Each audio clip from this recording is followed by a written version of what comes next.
1절에서 12절 말씀입니다. 로마서 4장 1절에서 12절입니다. 로마서 4장 1절에서 12절을 함께 교독을 하겠습니다. 제가 먼저 4장 1절을 읽겠습니다. 그런즉 육신으로 우리 조상인 아브라함이 무엇을 얻었다 하리요? 만일 아브라함이 행위로서 의롭다 하심을 받았으면 자랑할 것이 있으려니와 하나님 앞에서는 없느니라. 성경이 무엇을 말하느냐? 아브라함이 하나님을 믿음에 그것이 그에게 의로 여겨진 바 되었느니라.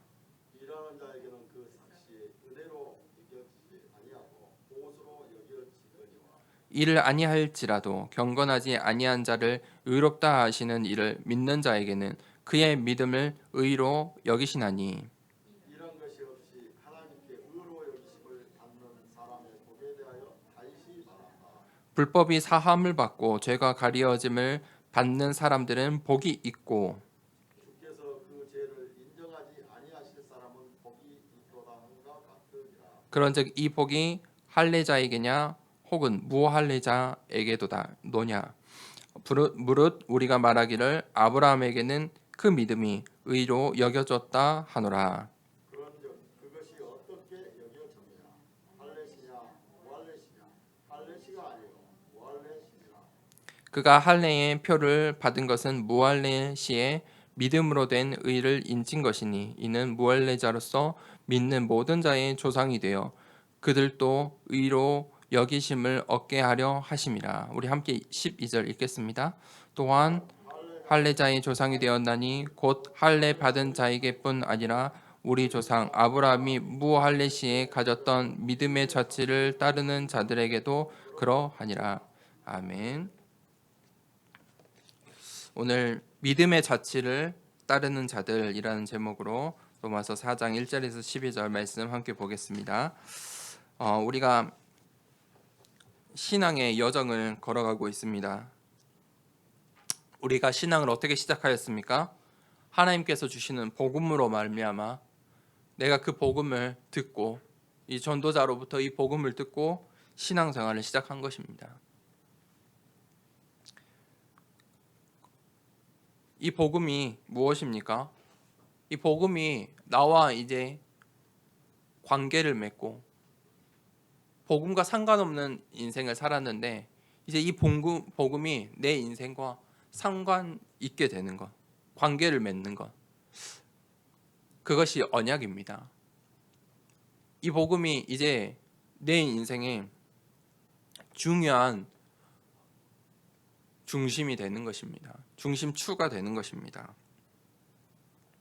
하나님과 내가 상관없이 살았는데 이제는 하나님 없이 살 수 없는 인생임을 깨닫게 된 것입니다.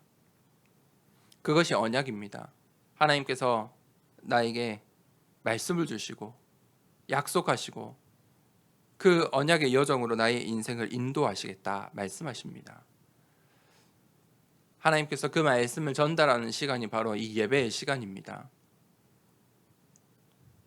오늘 이 예배 시간에 그 하나님의 언약을, 그 하나님과의 관계를 회복하는 중요한 축복이 있길 기도합니다. 우리가 이 언약을 확인하면 이제 기도가 되어집니다. 그게 이제 24시 기도입니다. 내가 어떻게 살아야 되는지 나의 천명, 소명, 사명 속에서 그것을 갖고 있으면 하지 말라고 해도 24시 기도가 되어지는 것입니다. 내 인생의 길이 어디로 가야 하는지 발견되면 그것을 하지 말라고 해도 24시가 되는 것입니다. 다른 말로 이 24시 속에서 나의 잘못 각인 뿌리 체질들이 바뀌어 가는 것입니다. 하나님의 말씀으로, 이 복음으로, 또 구체적으로 하나님께서 나에게 주신 그 언약으로 나의 각인들이 바뀌어 가는 것입니다. 그때 우리가 이제 보게 됩니다. 미리 보게 됩니다. 사람들이, 이 세상 사람들이 세상이 보지 못한 것을 보게 됩니다. 그것이 하나님이 주신 것입니다. 그것을 내가 가졌다는 것을 알게 됩니다. 그게 이제 미리 가진 것입니다. 우리가 이제 이것을 가지고 신앙생활을 하는 것입니다.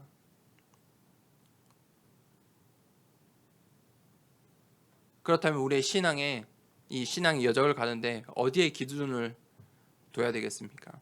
방법을 어떻게 해야 되겠습니까? 기준을 어디에 둬야 되겠습니까? 우리의 이 신앙의 여정에 가장 중요한 것이 무엇입니까? 그것이 말씀입니다. 그러니 예배를 드리지 않으면 신앙의 여정을 걸어갈 수 없는 것입니다. 예배 드리지 않고 치유받길 원하고 예배 드리지 않고 복 받길 원한다면 그것은 차라리 내가 다른 내 편리대로 종교 생활을 하는 것과 별반 차이가 없는 것입니다. 종교 생활과 다름없습니다. 신앙의 신앙생활에 가장 중요한 것은 말씀입니다. 이것은 내 것이 아닙니다. 하나님이 주시는 것입니다. 내 생각이 아닙니다. 하나님께서 이루어 가시는 그 절대 목표입니다. 그 말씀이 무엇이냐면 그 말씀, 이 하나님의 말씀 안에 담긴 것이 무엇이냐면 복음이라는 것입니다. 목회자들이 평생 말씀을 공부하고 이 하나님 말씀을 성도들에게 전달합니다. 그런데 이 모든 말씀을 골고루 해야 되지만 할 수가 없습니다. 그래서 자기 나름대로 붙잡은 것대로 이 성경을 보는 시선을 가지고 관점을 가지고 성도들에게 전달을 합니다. 그게 이제 신학이라는 것입니다.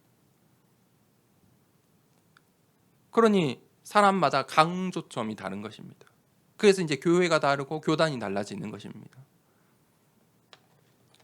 그런데 우리는 중요한 이 전도자를 만나서 이 복음의 흐름 속에서 성경에 무엇을 보고 있습니까? 복음이라는 걸 보고 있습니다. 그 복음이 언약의 흐름이 있다고, 그 언약의 흐름 속에 우리 같이 인도받아 가고 있는 것입니다. 하나님께서 절대 원하시는 것, 절대 이루실 것, 그것들이 무엇인지 찾아가는 와중입니다. 그 흐름을 우리가 볼 수 있어야 합니다. 그러니까 그 언약, 어떤 언약을 따라가느냐, 신앙 색깔도 조금 달라지고 교회의 방향도 달라지는 것입니다.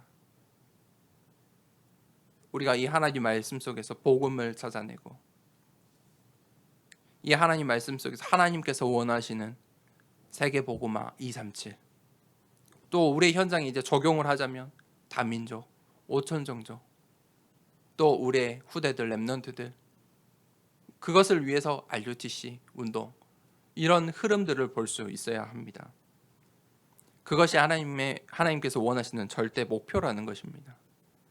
자, 이러한 신앙의 여정 우리가 가고 있고 이러한 기준으로 이 하나님 말씀을 보아야 합니다.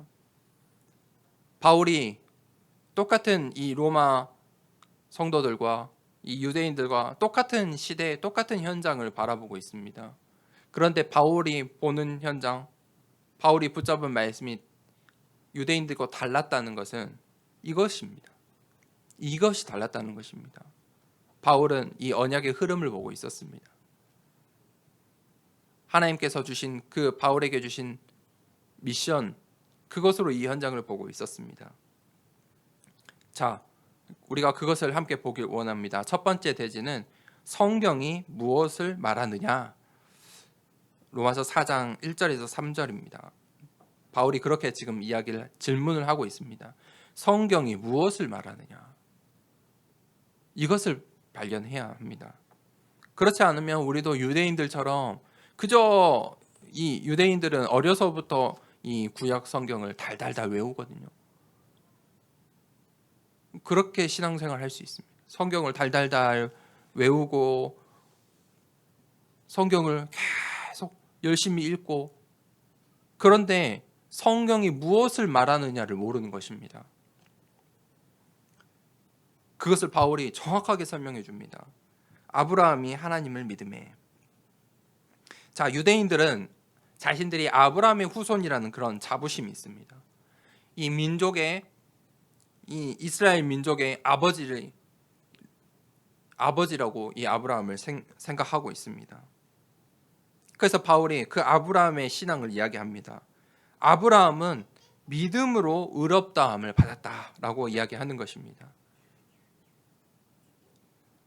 2절에 보니 만일 아브라함이 행위로서 의롭다 하심을 받았으면 자랑할 것이 있으려니와 하나님 앞에서는 없느니라. 자, 이 아브라함조차도 하나님 앞에서 자랑할 것이 없다라고 이야기를 합니다. 이 바울의 이게 조금 어렵게 신학적인 표현으로 따지자면 이 로마서 전반부부터 이야기하고 있죠. 전적인 타락. 그것의 그 신학의 기초에서 말하는 것입니다. 아브라함도 빠질 수가 없어. 너희가 그렇게 좋아하는 너희의 조상 아브라함조차도 하나님 앞에서는 자랑할 것이 단 하나도 없어 라고 이야기하는 것입니다. 무슨 말입니까? 아브라함의 행위나 아브라함의 삶, 어떻게 살았다는 그 아브라함의 삶, 아브라함의 선택들 때문에 아브라함이 복을 받은 게 아니라는 것입니다. 아브라함이 이 약속의 하나님을 믿음으로써 의롭다함을 받았다는 것입니다. 하나님께서 아브라함을 의롭다 하신 것은 아브라함이 하나님을 믿었기 때문입니다. 어떤 행위, 어떤 선택 때문이 아니라는 것입니다. 그래서 이 아브라함이 모든 하나님의 백성의 조상으로 조상의 축복을 받은 것입니다. 창세기 12장 1절에서 2절에 보면 하나님께서 아브라함에게 이렇게 말씀하십니다. 너는 너의 고향, 친척, 아버지의 집을 떠나 내가 내게 보여줄 땅으로 가라. 우상 숭배 가득한 지역, 그 지역에서 이 하란이라는 이 지역에서 아브라함을 하나님께서 선택하시고 아브라함에게 말씀하십니다. 떠나라. 내가 내게 보여줄 땅으로 가라. 아브라함은 그 말씀을 자신의 언약으로 붙잡은 것입니다. 인생 미션으로 붙잡은 것입니다. 하나님께서 아브라함에게 복의 근원을 약속하셨습니다. 그래서 이 아브라함이 하란이라는 지역을 떠나서 가나안으로 가게 됩니다. 그런데 보십시오. 아브라함이 하나님께서 모든 것을 다 떠나라고 했는데 너의 고향과 친척과 아버지의 집을 떠나서 모든 걸 두고 떠나라고 했는데 조카 롯을 데리고 갑니다. 아마 믿을 만한 조카였겠죠. 가족, 친척 중에 하나였겠죠. 이 조카 롯을 데리고 가나안에 도착하였습니다. 그런데 가나안에 기근이 든 것입니다. 그러니 이 아브라함이 어떡합니까? 더 내려가서 이 애굽 땅으로 내려가는 것입니다. 그런데 그 애굽 땅에 이 애굽은 강대국 아닙니까? 그 아브라함이 이 애굽 땅으로 들어왔는데 자신의 아내인 이 사라가 너무 예쁘기 때문에 사람들이 탐내하는 것입니다. 그래서 아브라함이 자신의 아내를 누이라고 하였습니다. 내 누이다. 바로 왕이 이 사라를 탐내어 갔다 저주를 받고 다시 돌려주잖아요. 아브라함이 이런 사람입니다. 그럼에도 불구하고 아브라함이 이 근원의 축복을 받은 것은 아브라함이 이 창세기 12장부터 쭉 읽어보시면 아브라함이 계속해서 제단을 쌓고 여호와의 이름을 불렀다는 것입니다. 무슨 말입니까? 아브라함에게 잘못 각인 뿌리 체질이 바뀌어가는 그 여정이었다는 것입니다. 그럼에도 불구하고 그 여정 속에 아브라함은 계속해서 단을 쌓고 여호와의 이름을 불렀다. 예배를 드린 것입니다.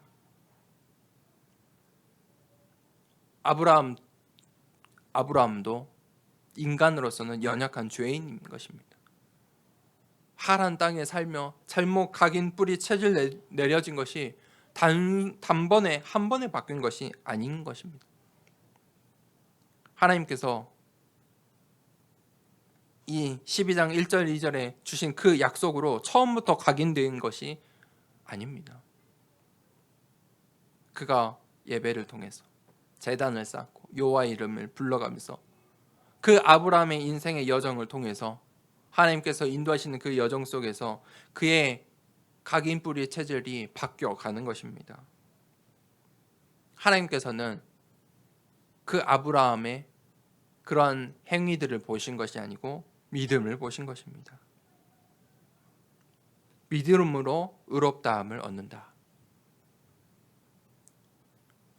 아브라함의 믿음은 어떤 믿음입니까? 창세기 15장 6절에 아브라함이 여호와를 믿으니 여호와께서 이를 그의 의로 여기시고.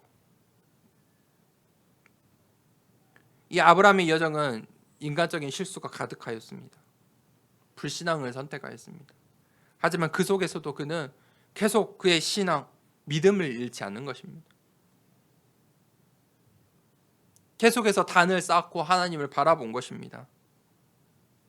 하나님께서 그것을 보셨습니다. 그 아브라함의 믿음, 하나님께서 아브라함과 맺으신 언약,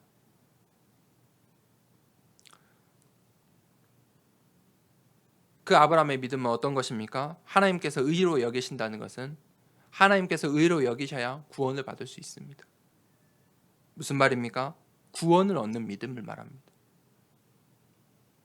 창세기 17장 4절에 보라, 내 언약이 너와 함께 있으니 너로 여러 민족의 아버지가 될지라.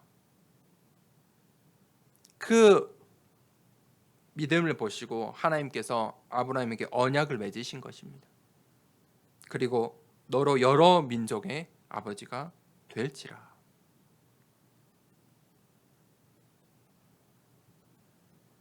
아브라함이 이 광야 같은 인생의 여정 속에서 수많은 인생의 스토리 속에서 결국 하나님의 이 언약대로 100세에 자신이 낳은 이 이삭이라는 아들을 가지게 되죠. 어떻게 됩니까? 하나님께서 그 이삭을 가졌는데 그 이삭을 제단의 제물로 바치라고 하는 것입니다. 아브라함이 하나님의 언약을 붙잡고 떠나면서 뭘 놓치지 않았습니까? 제단을 쌓고 여호와의 이름을 부르니라. 이것은 한 번도 놓치지 않았다는 것입니다. 그러니 이 아브라함이 하나님을 향한 믿음, 그 믿음대로 어떻게 합니까? 예배를 드린 것입니다. 제단을 쌓고 이 이삭을 바친 것입니다. 하나님께서 그 믿음을 보신 것입니다. 아브라함의 그 믿음은 구원을 얻는 믿음이었습니다. 의롭다. 그것을 보고 칭의라고 합니다. 칭의를 받아야 구원을 얻는 것입니다. 하나님께서 의롭다함을 여기시는 것입니다.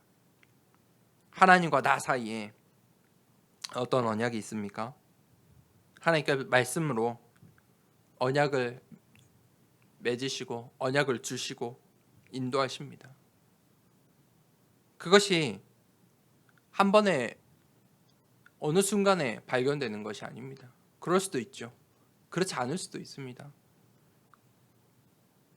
하지만 우리가 해야 될 것은 이 아브라함처럼 제단을 쌓고 여호와 이름을 부르는 것입니다. 그때 광야 같은 여정이지만 이 아브라함 같은 불신앙의 실수의 여정일 수 있지만 하나님께서 아브라함을 여러 민족의 아버지로 세워 가신다는 것입니다.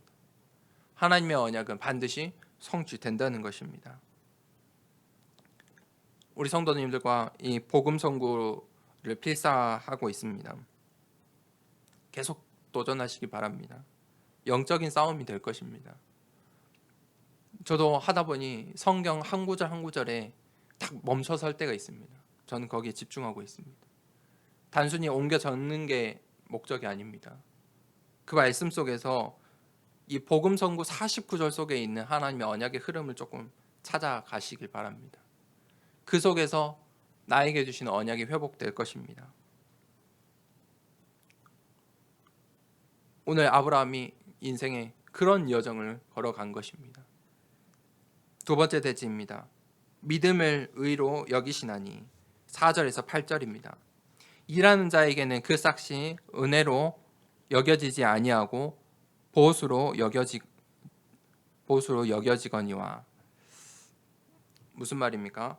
일하는 자에게는 일하는 자가 받는 것은 은혜가 아닙니다. 내가 일하고 받는 것은 은혜가 아니에요. 그건 무엇입니까? 보수예요. 싹이에요. 은혜와 완전 다른 것이죠. 5절에 이 일을 아니할지라도 경건하지 아니한 자를 의롭다 하시는 일을 믿는 자에게는 그의 믿음을 의로 여기시나니. 무슨 말입니까? 아무 일을 하지 않아도, 아무 공로가 없어도, 아무 경건의 행위를 하지 않는 이 죄인을 하나님께서 의롭다 하신 것입니다. 그것을 죄인을 의롭다 하시는 하나님을 믿으면 구원을 얻는다는 것입니다. 그 믿음을 하나님께서 의롭다 여기신다는 것입니다. 하나님의 은혜는 무엇입니까? 전적인 타락 속에 있는 죄 가운데 죄와 저주와 사망, 운명, 사주팔자, 우상 숭배 가운데 있는 나를 용서하시고 구원하신 하나님. 그 이름이 무엇입니까? 예수 그리스도. 그 예수 그리스도께서 우리의 죄 문제를 대신해서 십자가에 죽으셨다는 것입니다. 그 하나님의 은혜를 믿는 믿음을 하나님께서 보신다는 것입니다. 어떤 행위를 통해서도 우리의 죄값을 해결할 수가 없습니다. 어떤 행위를 통해서도 하나님을 우리는 만족시킬 수 없습니다. 오히려 우리는 우리의 죄값을 치러야 하는 존재입니다. 다윗이 이 다윗의 고백을 인용해서 바울이 이야기합니다. 그것이 6절에서 8절입니다. 일한 것이 없이 하나님께 의로 여기심을 받은 사람의 복에 대하여 다윗이 말한 바 불법이 사함을 받고 죄가 가리어짐을 받는 사람들은 복이 있고 주께서 그 죄를 인정하지 아니하실 사람은 복이 있도다 함과 같으니라. 다윗이 이게 자신의 죄를 뉘우치고 회개하는 마음에서 고백한 이 성경 구절입니다. 하나님께서 다윗과 이 6절에 보니 다윗이 한 일과 상관없이 다윗이 어떤 잘못을 했느냐와 상관없이 다윗을 의롭다 하신다는 겁니다. 다른 말로 다윗의 이 잘못, 죄를 용서하신 하나님의 은혜를 말합니다. 하나님의 자녀들이 세상에 속을 수 있습니다. 하지만 우리가 이 세상의 말들에 속을 필요가 없습니다. 왜냐하면 하나님께서 괜찮다 하십니다. 8절에 그 죄를 인정하지 아니하실 사람은 복이 있도다. 주께서 그 죄를 인정하지 아니하실 사람은 복이 있도다. 무슨 말입니까? 죄를 덮어주시는 하나님이십니다. 저번 주 설교 함께 나눴죠. 그게 시은소의 은혜입니다. 죄를 덮으시는 하나님의 은혜입니다. 그게 이제 시편 32편 1절에서 2절 말씀입니다. 우리 함께 찾아볼까요? 시편 32편 1절에서 2절을 우리 함께 읽어보겠습니다. 시편 32편 1절에서 2절입니다. 우리 함께 읽겠습니다. 허물에 사함을 받고 자신의 죄가 가려진 자는 복이 있도다. 마음에 간사함이 없고 여호와께 정죄를 당하지 아니하는 자는 복이 있도다. 아멘. 이게 죄 사함의 은혜예요. 하나님의 은혜예요. 이게 어떻게 가능합니까? 예수 그리스도의 사역 때문에. 예수 그리스도의 그 십자가에 대신 흘려주신 그 대속 제물 대신 그 예수 그리스도 때문에 이 은혜가 주어진 거예요. 하나님의 이 대속의 사역, 이 구원의 사역 속에 내가 해야 되는 역할은 없어요. 내 수준은 아무 상관없어요. 전적인 하나님의 은혜라는 것이죠. 그래서 우리가 그 하나님의 은혜를 믿는 믿음으로 의롭다함을 받는 거예요. 그것을 믿을 때 우리가 구원함을 받아요. 칭의를 받는 거예요. 내가 오늘 구원받은 것은 어떤 나의 행위가 아니고 나의 선택이 아니고 이 하나님의 은혜라는 것이에요. 세 번째 대지에 믿음의 여정이 있어요. 우리가 그 믿음을 가지고 믿음의 여정을 이제 가야 해요. 9절에서 12절이죠. 그런즉 이 복이 할례자에게냐 혹은 무할례자에게도냐 무릇 우리가 말하기를 아브라함에게는 그 믿음이 의로 여겨졌도다 하노라. 그런즉 그것이 어떻게 여겨졌느냐 할례시냐 무할례시냐 할례시가 아니요 무할례시니라. 하나님께서 이 아브라함을 모든 무할례자들의 조상으로 세우셨어요. 무슨 말입니까? 아브라함이 할례를 받기 이전에 하나님께서 그에게 의롭다, 칭의, 구원을 베푸신 거예요. 그래서 아브라함이 유대인의 조상이 아니고 모든 민족의, 아브라함이 그렇게 축복하셨죠. 모든 민족의 무할례자들의 조상으로, 믿음의 조상으로 하나님께서 아브라함을 세우신 거예요. 바울이 그것을 이야기하고 있어요. 유대인들이 보지 못하는 것을 이야기하고 있어요. 유대인들이 자신들의 민족 사상, 선민 사상을 가지고 복음을 보지 못해요. 하나님의 원하시는 그 237 나라를 보지 못하는 거예요. 그래서 하나님께서 아브라함을 무할례자의 조상으로 세우신 거예요. 하나님께서 아브라함에게 할례를 언제 명령하셨습니까? 99세에 명령하셨어요. 그러면 우리가 읽었던 이 아브라함의 13장, 이 구원을 얻은 15장 6절의 말씀 한 20년 전이에요. 20년 전쯤이에요. 하나님께서 이 할례에 행하기 전에, 할례라는 이 제도를, 언약을 주시기 이전에, 20년 전에 믿음으로 의롭다함을 주신 거예요. 그게 하나님의 비밀이에요. 아브라함을 모든 민족의 아버지로, 모든 이방인의 믿음의 조상으로, 다른 말로 237 나라의 구원의 길을 열어두신 것이지요. 모든 구원받은 자들의 조상의 축복을 주신 거예요.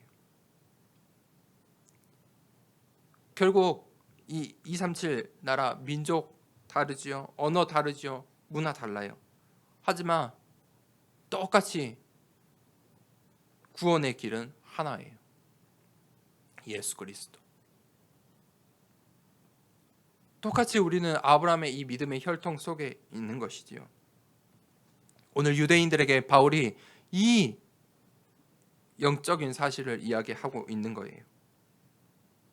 아브라함의 그 언약의 여정이 지금 어떤 여정이 되었습니까? 오늘날에 그 아브라함이 시작했던 그 언약의 여정, 그 우상 숭배 가득한 너의 고향과 친척 아비의 집을 떠나라, 내가 내게 보여줄 땅으로 가라, 그 말씀 언약을 붙잡고 시작한 이 아브라함의 여정이 오늘날에 237의 여정으로 계속해서 그 언약의 여정이 이어지고 있는 거예요. 그것을 보라는 거예요. 바울이 하고 있는 이 로마도 보아야 하리라, 가이사 앞에 서야 하리라, 더 나아가서 저 서머나까지 가야 한다, 그 언약의 여정이 아브라함의 언약과 연결된다는 거예요.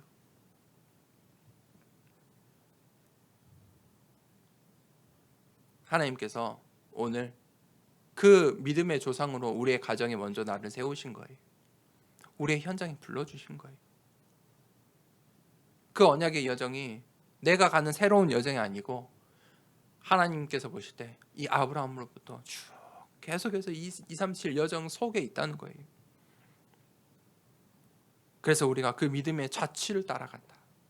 오늘 제목이죠. 믿음의 자취를 따르는 자들. 그가 할례의 표를 받은 것은 무할례시에 믿음으로 된 의를 인친 것이니 이는 무할례자로서 믿는 모든 자의 조상이 되어 그들도 의로 여기심을 얻게 하려 하심이라. 또한 할례자의 조상이 되었나니 곧 할례 받을 자뿐 아니라 우리 조상 아브라함이 무할례시에 가졌던 믿음의 자취를 따르는 자들에게도 그러하니라. 이 언약의 하나님께서 죄와 저주와 사망 속에서 아브라함을 부르시고 우리를 불러주셨어요. 나를 불러주신 거예요. 이제 우리가 무엇을 하면 됩니까? 이 아브라함처럼 제단을 쌓고 여호와의 이름을 부르니라. 그 속에서 언약의 여정을 인도받는 거예요. 혹시 불신앙이 될 수도 있어요. 괜찮아요. 실수할 수도 있어요. 괜찮아요. 우리가 해야 될 것은 단을 쌓고 여호와의 이름을 부르는 것이. 그것만 놓치지 않는다면, 그 믿음만 놓치지 않는다면 또 하나님께서 우리의 인생을 하나님의 이 언약의 여정 가운데 인도해 가신다는 거예요. 내 행위를 하나님께서 보지 않으세요.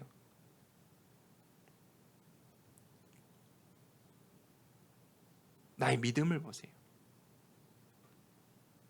아브라함의 믿음을 보세요. 결국은 아브라함이 가장 중요한 순간에, 그 예배의 시간에 제단에 자신의 아들을 올려놓을 수 있었다는 거예요. 올바른 선택을 하게 되는지요. 그것은 전적인 하나님의 은혜예요. 아브라함이 그것을 깨달은 거예요. 자신의 아내가 이 사라도 나이가 많이 먹어 태가 끊겼는데 하나님 100세가 되는데 하나님께서 약속하신 그 자손 단 한 명도 없는데 어떻게 여러 민족을 이룬다는 것입니까? 그런데 이삭을 보며 그 하나님의 언약의 여정, 그 언약을 완전히 다 확인한 것이죠. 그러니 이제 이삭을 드려도 되는 거예요. 하나님께서 반드시 이루실 것이라는 그 믿음이 생긴 것이죠.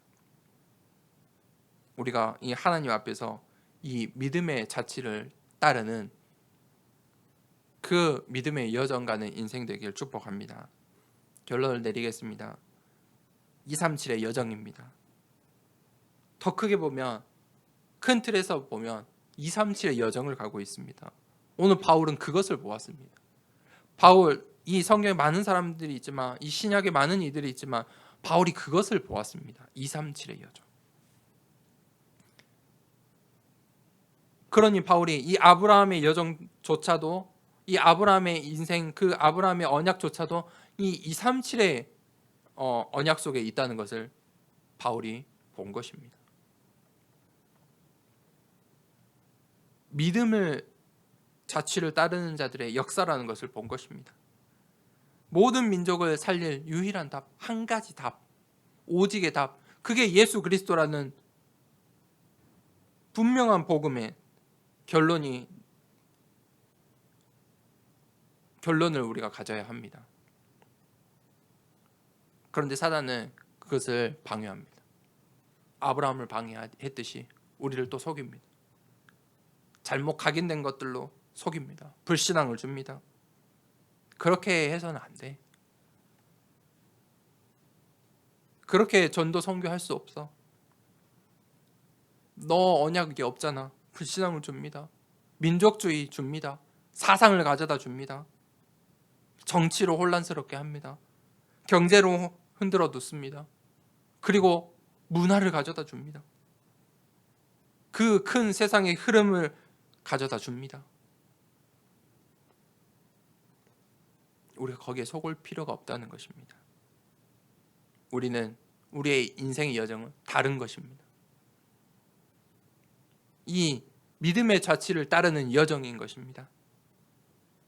언약의 여정입니다. 그 속에, 이 237의 여정 속에 오늘 내가 있다는 것입니다. 내가 할 수 없다고 생각할지 모르나 하나님께서 나를 통해 237 나라를, 여러 민족을 살리겠다고 그렇게 말씀하십니다. 그때 하나님께서 치유하십니다. 뭘로 치유하십니까? 복음으로요.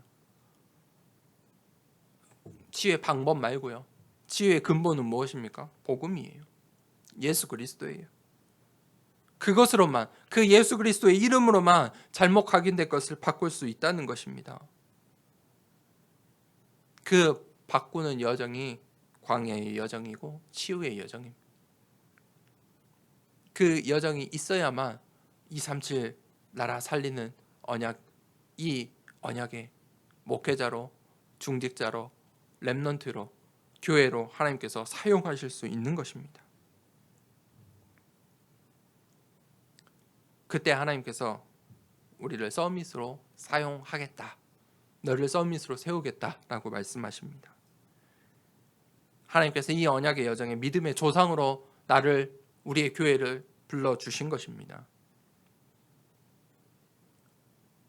우리가 이 불신앙만 치유된다면 그때부터 제단을 쌓고 여호와의 이름을 부르며 이 예배를 통해서 이 237 나라 살리는 언약의 여정 가운데 쓰임 받게 되는 것입니다. 한 주간 동안에 이 말씀, 오늘 말씀 통하여서 또 우리 복음 선고 49절 속에서 이 믿음의 자취를 따라가는 언약의 여정을 발견하는 모든 성도님들 되시길 축복합니다. 한 주간 동안에 그 깊은 이 서밋 타임의 축복 누리길 또 기도하며 축복합니다. 이 시간에 함께 기도하겠습니다. 하나님, 믿음의 자취를 따라가는 인생 되게 하여 주시옵소서. 237 나라 살릴 이 언약 속에 있는 인생임을 발견하고 치유 서밋의 주인공으로 여정으로 나를 인도하여 주시옵소서. 하나님 말씀으로 이 복음으로 나의 잘못 각인 뿌리 체질들이 완전히 바뀌는 하나님 중요한 한 주간 될 수 있도록 하나님 인도하여 주시옵소서. 이 말씀을 붙잡고 함께 기도하도록 하겠습니다. 하나님 아버지 감사합니다. 오늘 또 말씀으로